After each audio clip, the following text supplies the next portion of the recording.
สบายดีนะสบายดีFCทุกคนมื้อนี้เฮาวางนะเลยพามาหาปลาน้ำเซ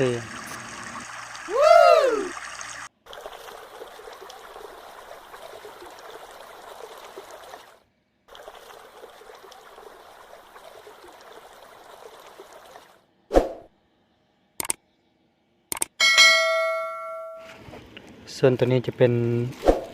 เหยื่อที่เฮาสิมาอันนั้นเนาะหาปลาเนาะเหยื่อที่เฮาสิเฮ็ดมาซิดเบ็ดเนาะตัวนี้จะเป็นหัวอาหารปลาดุกเนาะตัวนี้จะเป็นอาหารเสริมเนาะสูตรสำหรับมักเหยื่อปลาเนาะอันนี้ก็เป็นห่ำเนาะห่ำอ่อนตามห้องสีอันนั้นเนาะตัวนี้เป็นกินนมแมวเนาะเดี๋ยวเฮาสิผสมให้เบิ่งแล้วเนาะขั้นตอนแรกเฮาสิเอาหัวอาหารปลาดุกนี้มานำไว้ก่อนเนาะเพราะว่าเฮาบ่ได้บดเนาะถ้าบดแล้วเฮาสิผสมเริ่มจังไงเนาะตัวนี้เฮาบ่ได้บดเลยต้องได้แช่น้ำก่อนเนาะแช่น้ำให้มันเปื่อยหรือว่ามันไหนก่อนเนาะแล้วเฮาจึงค่อยผสมทุกอย่างเข้ากันเนาะพอมักหัวอาหารได้ทีแล้วเนาะมันไหนมันเปื่อยแล้วก็เฮาสิใส่ห่ำลงไปเนาะ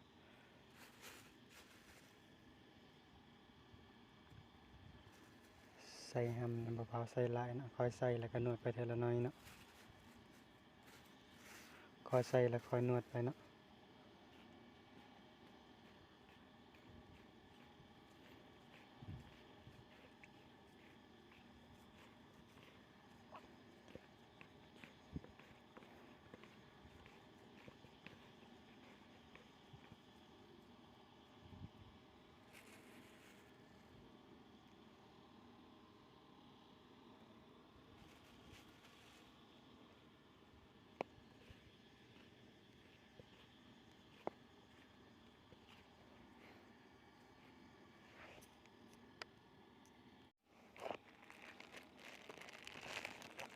ตัวนี้จะเป็นอาหารเสริมเนาะอาหารเสริมใส่ให้มันหอมเนาะ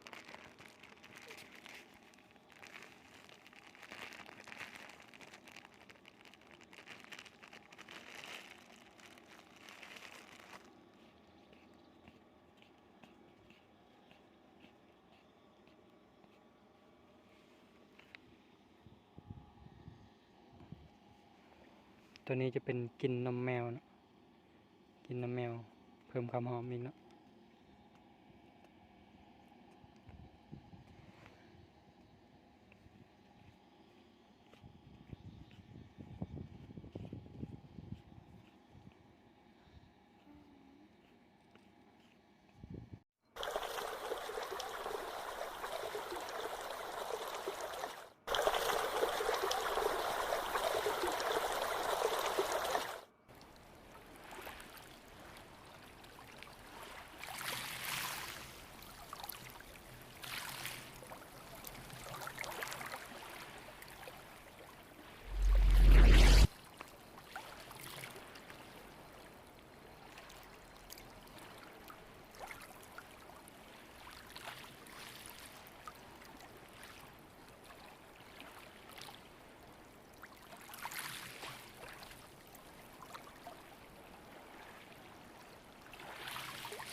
เอาละท่านผู้ชมเฮาก็